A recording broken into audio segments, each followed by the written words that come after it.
Bom, ainda no capítulo 9, a gente vai finalizar esse capítulo falando sobre o Karl Marx, tá? Trabalho e Sociedade, capítulo 9, então vai lá. E eu vou começar indo para a página 218, onde a gente vai falar sobre o Karl Marx, que é um dos importantes filósofos, que o seu pensamento ele é muito importante para a gente entender muitas questões, ainda que ele tenha sido um filósofo do século XIX, mas tem muitas questões dele que ajudam muito a gente a pensar até hoje esse sistema capitalista, porque o Karl Marx ele procurou entender como é que funcionava esse sistema, as histórias, o percurso da história. Então ele é um filósofo muito importante para o pensamento sociológico e para as ciências sociais e humanas de um modo geral. E aí, a gente vai lá na página 219, em que começa a se falar sobre Marx e a divisão social do trabalho. Lembra que eu falei sobre divisão social do trabalho para o Durkheim, que é o videoaula 2. O Marx ele vai focar na divisão social do trabalho como diferenciação dos grandes ramos de produção social. Então, ele já vai focar na palavra divisão social do trabalho como uma coisa diferente do que o Durkheim pensa, completamente diferente. Ele vai falar que a divisão social do trabalho tem a ver com essa diferenciação dos grandes ramos da produção social, como indústria, agricultura, e do trabalho individualizado em uma oficina ou fábrica, que era o que estava assim truando na época dele. E aí, o Karl Marx ele vai tentar entender ao longo da história como a sociedade ela foi se modificando até chegar, por exemplo, a esse estágio de produção capitalista, e ele começava a vislumbrar outras possibilidades do mundo. Ou seja, se em cada época histórica a gente teve um modo de produção diferente, por exemplo, na Idade Antiga teve Grécia e Roma, né, que teve um modo de produção escravista, assim como aqui a colonização das Américas, né, pelos europeus, teve o modo de produção escravista, os escravos eram usados como mão de obra. No Brasil, né, eles construíram a riqueza do Brasil. E na Idade Média teve os servos e os senhores, que os servos trabalhavam nas terras do senhor, esse modo de produção feudal. E a Idade Moderna, que é a questão do modo de produção capitalista, que tem esse burguês e esse proletariado, e essa luta de classes, porque uma classe acaba explorando o trabalho da outra, acaba oprimindo a outra. Então, quando ele começa a observar e perceber, poxa, na história aconteceram essas mudanças, a história não é uma coisa fixa, vai mudando ao longo do tempo. Ele começou a vislumbrar que, quem sabe, depois do capitalismo pode existir um outro modo de vida, um outro modo de produção da existência, né? Porque o trabalho é sobre isso.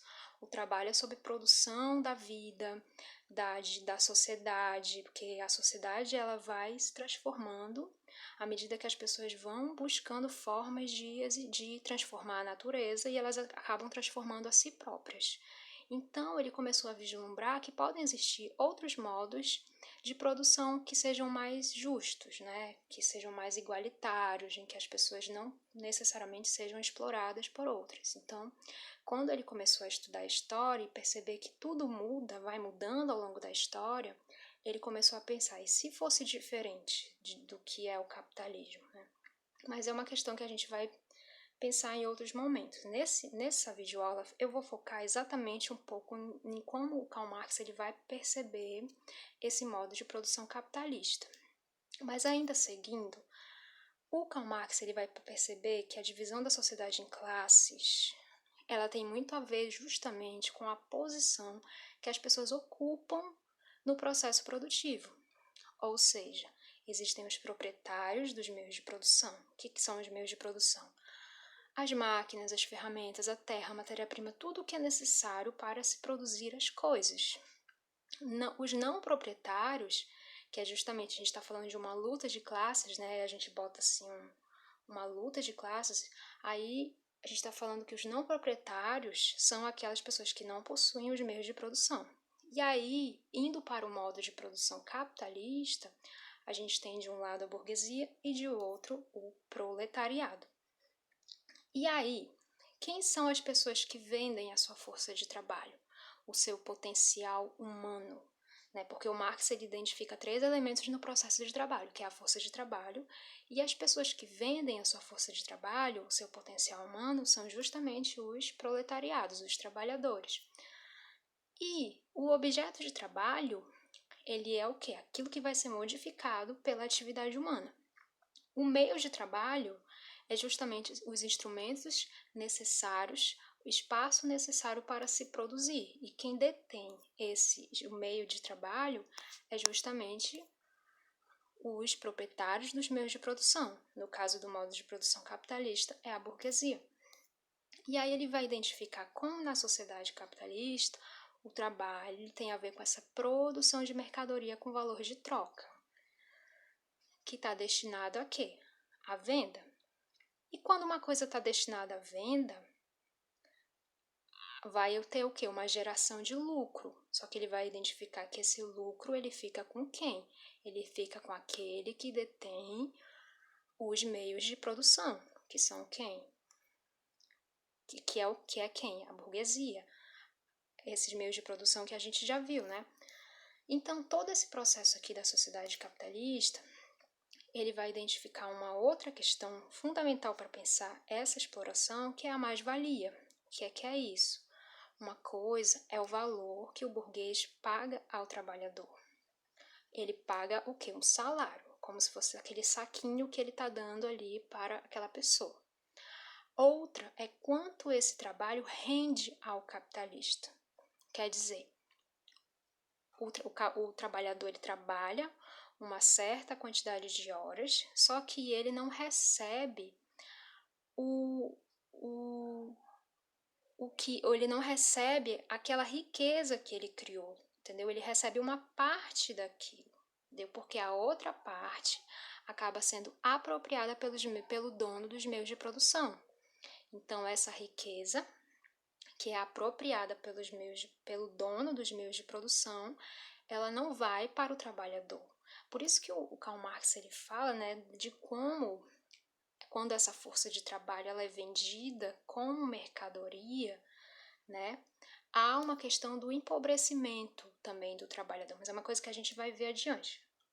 Seguindo, a gente vai pensar, por exemplo, nessa mercadoria, nessa força de trabalho que é vendida como mercadoria, e como o aumento da produtividade não melhora a vida dos trabalhadores, porque a gente pode pensar, quanto mais a pessoa trabalha, a gente pode imaginar que mais ela recebe dinheiro, né?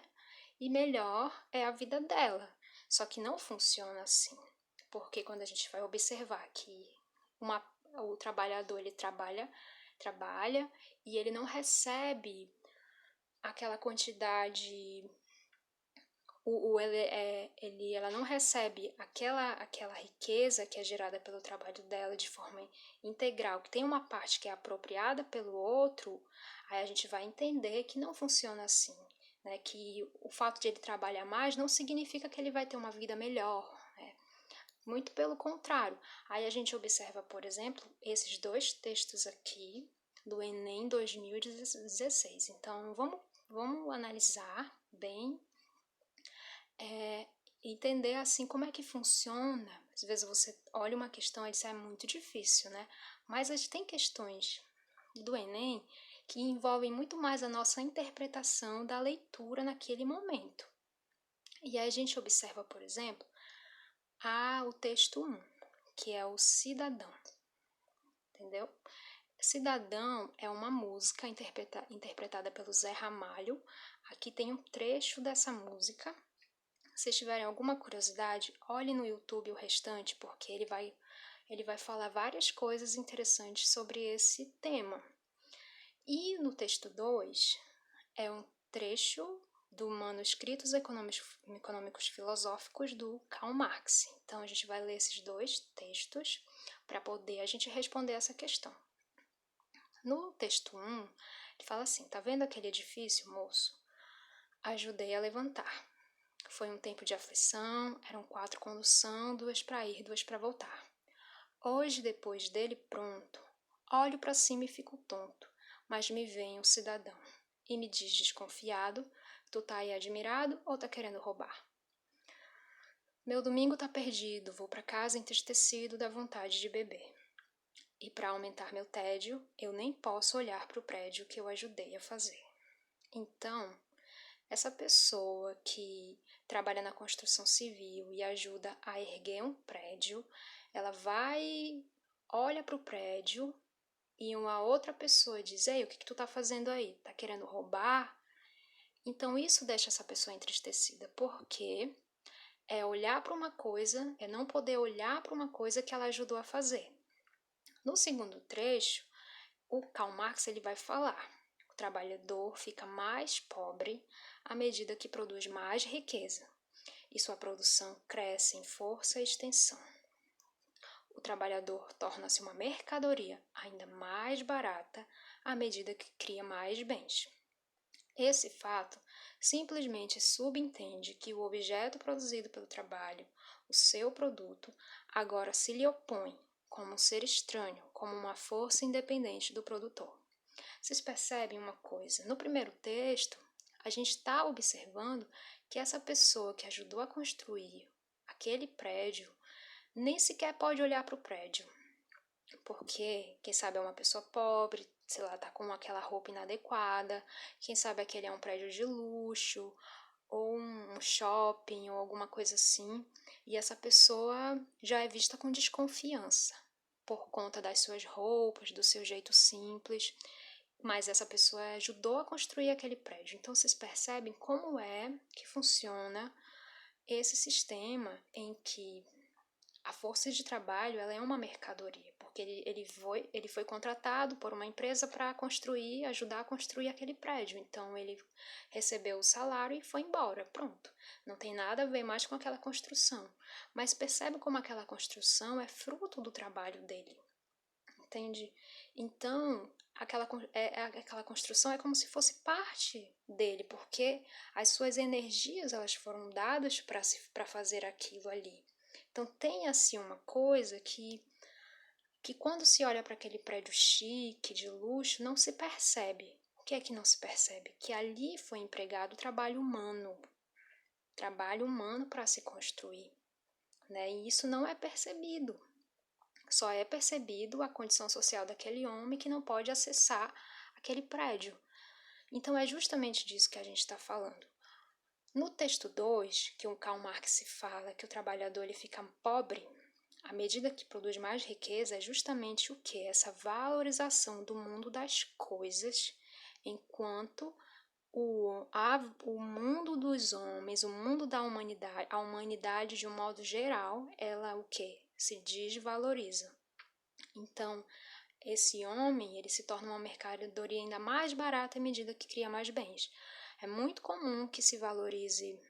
Você não mede esforços para comprar uma coisa, um celular, entendeu? Mas quando você vai chamar uma pessoa para trabalhar na sua casa, para pintar a sua casa, ou para fazer algum serviço na sua casa, um serviço doméstico, enfim, você acha caro. Você não acha caro comprar um iPhone.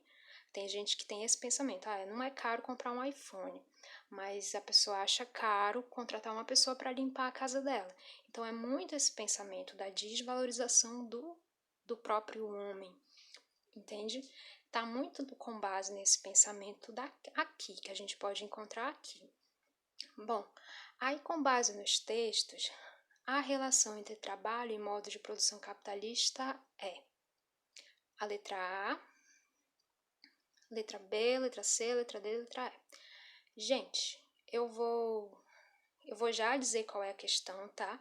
É a letra E. Por que eu não vou discutir cada item? Porque se vocês forem olhar sozinhos na casa de vocês, por exemplo, letra A, baseada na desvalorização do trabalho especializado e no aumento da demanda social por novos postos de emprego. Trabalho baseado na desvalorização do trabalho especializado e no aumento da demanda social por novos postos de emprego. Gente, esses dois textos não estão falando sobre isso, entendeu? Então, foca no que os dois textos estão falando. Letra B. Fundada no crescimento proporcional entre o número de trabalhadores e o aumento da produção de bens e serviços, os dois textos não estão falando do crescimento proporcional entre o número de trabalhadores e o aumento. Não está falando disso. Entende? O letra C, estruturada na distribuição igual, equânime da renda e no declínio do capitalismo industrial e tecnocrata, não está falando sobre isso. Inclusive, não há o declínio do capitalismo tecnocrata. Então já errou por isso. Letra D, instaurada a partir do fortalecimento da luta de classes, da criação da economia solidária, não está falando de fortalecimento da luta de classes, e muito menos da criação da economia solidária. Então, esses itens estão muito fora do contexto.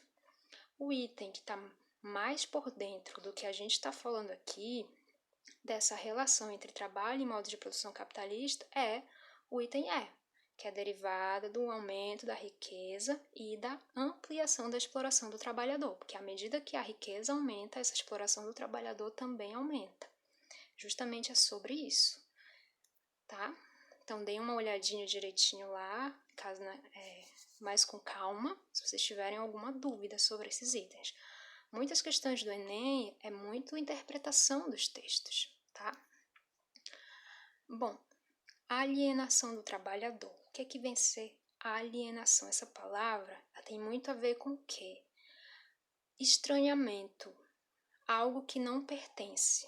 Tal coisa não, sabe, quando você, tipo assim, tá fora, não, estranho, aquilo é estranho. E é justamente isso. Esse texto que tá preto e vermelho juntos, é justamente esse segundo texto aqui do Karl Marx que eu copiei e colei para cá, tá?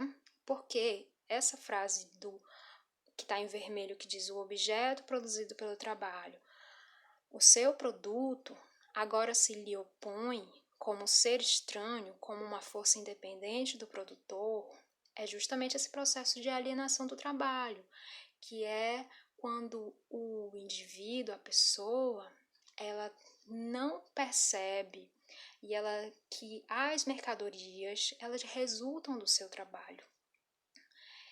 Quando não existe, ele está desapropriado desses meios de produção.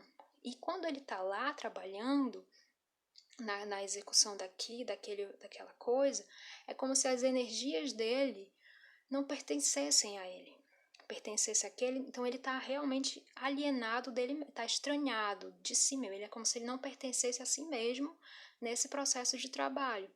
Então, a música cidadã, que a gente viu nesse slide, né, nesse texto aqui, ele é um ilustrativo para a gente pensar nesse processo de alienação, em que em que essa pessoa não é vista como sabe, quando a gente olha para uma coisa que a gente não percebe que ali tem trabalho humano, né?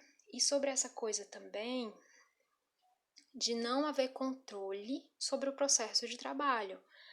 Essa imagem aqui dessa pessoa aqui que diz assim, desse senhor: vou me aposentar amanhã e sabe o que vou fazer? Andar até o fim desta linha de montagem e descobrir o que estou fazendo há 30 anos. Então essa pessoa ela não sabe o que aconteceu antes ou o que aconteceu depois de ela ter apertado aí esse parafuso, entendeu? Ela não sabe, porque é justamente isso, entendeu? Esse processo de alienação, ele está distanciado daquilo que ele faz, né? Ele tem aquela função e aí é aquilo e acabou. E aí quando a gente percebe como esse processo de alienação ele é muito recorrente no nosso mundo mesmo, de um modo geral. Desde uma pessoa que serve lagosta no restaurante, essa pessoa é um garçonete, garçom, enfim, serve lagosta no restaurante, chega em casa, os seus filhos estão passando fome, não tem o que comer, entende? Então, essa pessoa recebe aquele salário no fim do mês, mas aquilo que ela ajuda ali naquela produção ali não pertence a ela, está totalmente fora da existência dela. Ela serve comidas chiques no restaurante, mas não pode comer, não pode estar passando fome em casa. Então é esse processo que a gente percebe nesse mundo em que a valorização das coisas é maior do que a valorização das pessoas, do ser humano. E essa dificuldade também da gente perceber dessa alienação tem muito a ver com isso, como eu falei, dos objetos. A gente não percebe que existe trabalho humano ali. A gente tem um celular, quer muito ter um celular, sei lá, 3 mil reais, não se importa em gastar esses 3 mil reais. Tem gente, né, que tem esse dinheiro e tal, mas aí já parou para se perguntar, e as pessoas que colhem a matéria-prima para a produção desse equipamento, muitas vezes fica num país subdesenvolvido, essas pessoas recebem muito pouco para colher as matérias-primas, né, para a produção desse equipamento. E às vezes a pessoa compra um tênis super caro, sei lá, 300, 400 reais um tênis, certo? E aí, se você for parar para pensar, esse tênis foi fabricado na China, sabe quanto a pessoa que produziu esse tênis recebeu para produzir esse tênis? Talvez centavos. Então, um tênis que vale 400 reais, a pessoa recebeu alguns centavos na produção desse tênis. Então, é esse tipo de situação que faz com que a gente não consiga visualizar que por trás daquele objeto, que a propaganda faz a gente querer, que as marcas fazem a gente desejar, por trás daquele objeto existe muito trabalho e exploração humana. E é esse processo que faz com que a gente não veja, não perceba essa desvalorização dos homens, das mulheres, das pessoas sendo descartáveis também. O cenário atual também faz a gente perceber esses processos de desvalorização, né? Quando a gente pensa na informalização do trabalho, corte de direitos, privatizações, terceirizações, o fato de o trabalho de carteira assinada hoje em dia já não ser garantia, né? Muitas empresas já não contratam carteira assinada, que a pessoa perde direitos, o direito a férias, a seguro-desemprego, saúde, enfim, outras essas questões que se perdem nesse processo de informalização do trabalho, muito gerado pelo capital estrangeiro que vem para o Brasil e antes uns setores que eram regulados pelo Estado acabam caindo nesse capital estrangeiro, como a gente pode observar, por exemplo, esse fenômeno que é a uberização das relações de trabalho. Então, uberização, óbvio que a gente pensa logo Uber, né? E aí eu retirei essa pequena trecho da revista Carta Capital, em que ela vai falar sobre há uma exploração da mão de obra por parte de poucas e grandes empresas que concentram o mercado mundial dos aplicativos e plataformas digitais, que tem como principal característica a ausência de qualquer tipo de responsabilidade ou a obrigação em relação aos parceiros cadastrados, no caso os motoristas, né? As pessoas que fazem entregas e essas outras pessoas. E aí, como essa uberização é isso, tem a ver com a gente está vendo que está acontecendo muitos assassinatos de motoristas dos aplicativos. Por que por conta dessa ausência mesmo de responsabilidade e obrigação, porque não garantia a segurança dessas pessoas, porque esses assassinatos estão acontecendo de forma tão frequente. Então, essa falta de responsabilidade é muito característica dessas empresas que... Qual é a regulação? Qual é as normas, as leis? Há essa ausência, né, desse controle do Estado e essas empresas bilionárias que acabam faturando muito em cima dessa precarização, dessa desvalorização desse trabalhador. Né? E aí, tem uma frase famosa do Karl Marx que ele fala: trabalhadores do mundo inteiro univos. E aqui faz um trocadilho, né? Precarizados do mundo univos. Então, é justamente essas questões que faz a gente também refletir sobre a importância de que a questão de que, né, as máquinas elas não recebem salários, elas não consomem, elas não participam do mercado. Excluir o ser humano, que é um outro processo de que o ser humano, a mão de obra humana tem sido substituída pelas máquinas, esse processo que leva à exclusão do ser humano também leva o sistema a um colapso. Então a gente precisa pensar como é que vai ser o mundo dominado por essas tecnologias. Se o ser humano está sendo excluído desse mundo, como é que a gente vai imaginar um mundo? Como é que as pessoas vão...